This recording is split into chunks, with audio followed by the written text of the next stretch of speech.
お車にてご乗船のお客様、その他船内にてご乗船の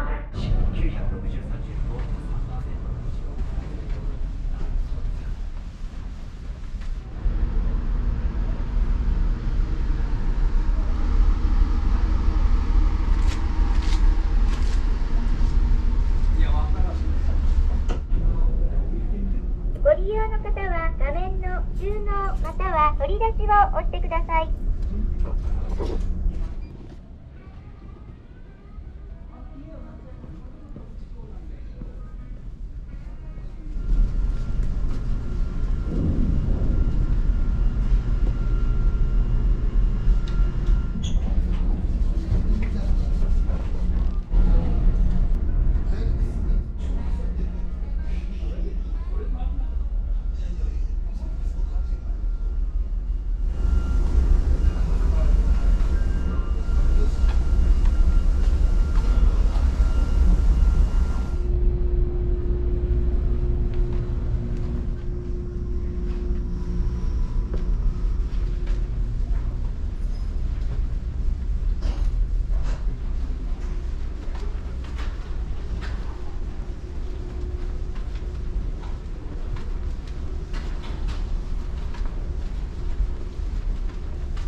いいたします。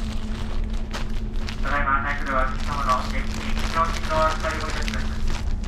公開中は盗難防止のため、その商品商品類は必ず身につけられますが、案内書までお預けくださいませ。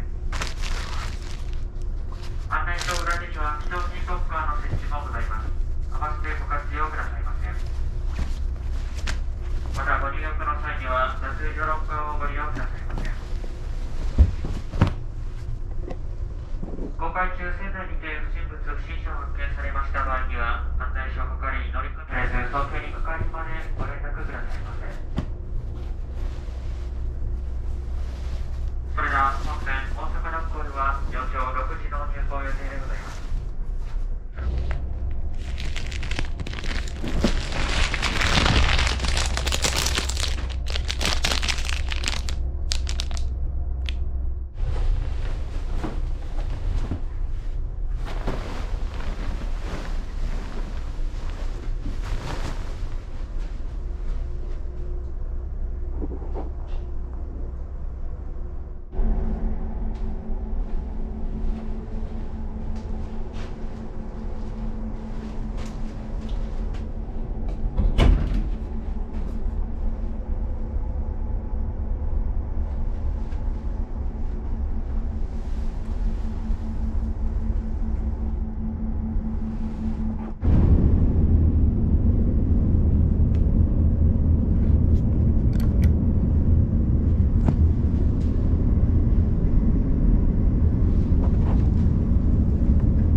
本日のご乗船誠にありがとうございます。本船はただいま出港いたしまして、大阪南港へ向け航行いたしております。なお本船の大阪南港入港予定時刻は4時6時の予定ではございますが、天候または安全のための原則航行、航路変更等によりまして、入港に多少の時間差が生じる場合がございますので、あらかじめご了承くださいませ。本船はすべての面に万全を期しておりますが、万一のため避難通路および救命胴衣、各の場所、着用方法が船内の各客室に掲示いたしております。ご確認くださいませ。する救命ボート、それに乗り移るシューターが装備